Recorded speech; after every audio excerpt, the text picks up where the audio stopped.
This is ECOC TV at the Market Focus, where I'm joined by Kevin Lefebvre of Ovum.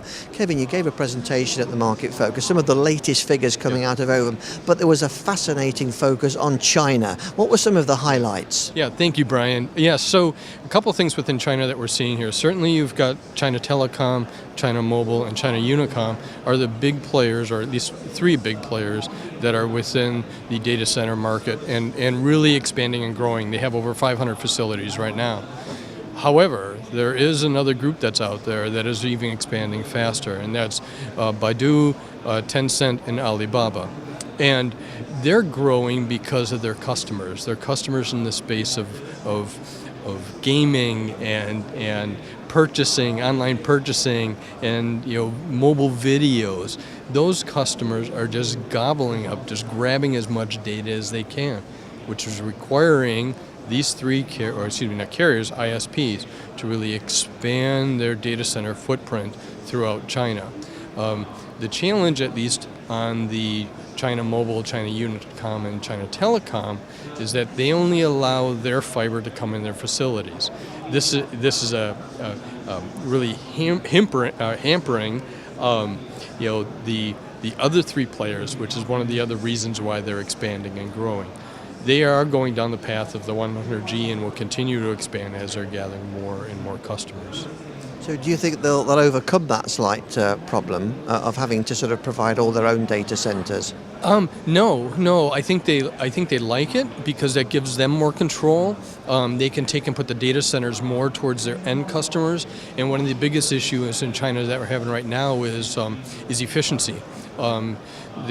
China's really got to focus on trying to convert their data centers to be a lot more energy efficient, which obviously is translated into optical components and trying to get the smallest power out of these devices as possible, which is a challenge to the optical components vendors. However, they welcome this expansion and growth because then they can get more customers and which they're going to buy more data and pad their pockets more. Now, going beyond China, tell us about some of the other trends that your latest research has shown. Yeah, so we are starting to see a rapid growth in the 100G, and we'll continue to see that going forward between now and 2021. We will see some 200G coming into play. We're starting to see some smaller sample size going out there right now, but that will start rolling through the next several years.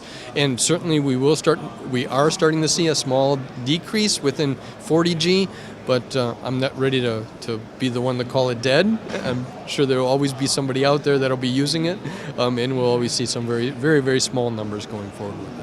It's a great opportunity for the optical components industry at the moment, isn't it? A fascinating market for them. It is a great opportunity, but there are several challenges that they have to overcome, and one of the biggest challenges is to try to increase their margins. The problem is that they're being squeezed from the top by the vendors and the ISPs, and actually they're being squeezed by the top by us consumers.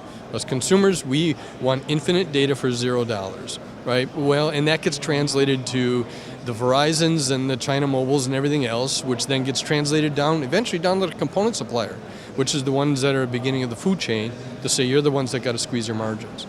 So it's a real challenge for these component suppliers to be innovative and to do investment in R&D when they're being squeezed with the margins, and maybe something like photonics integration ends up being the savior here that allows them to build the platform so they can support all these technologies like PSM4, CWDM4, and PAM4, and et cetera.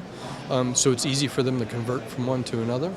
And if they're not doing something in silicon photonics, my advice would be is that the company should start taking a look at that, so that way they end up building this platform for them.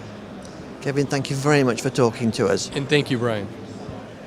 So you heard it there from Ovum. Great opportunities, but perhaps innovation needed to get those profit margins up.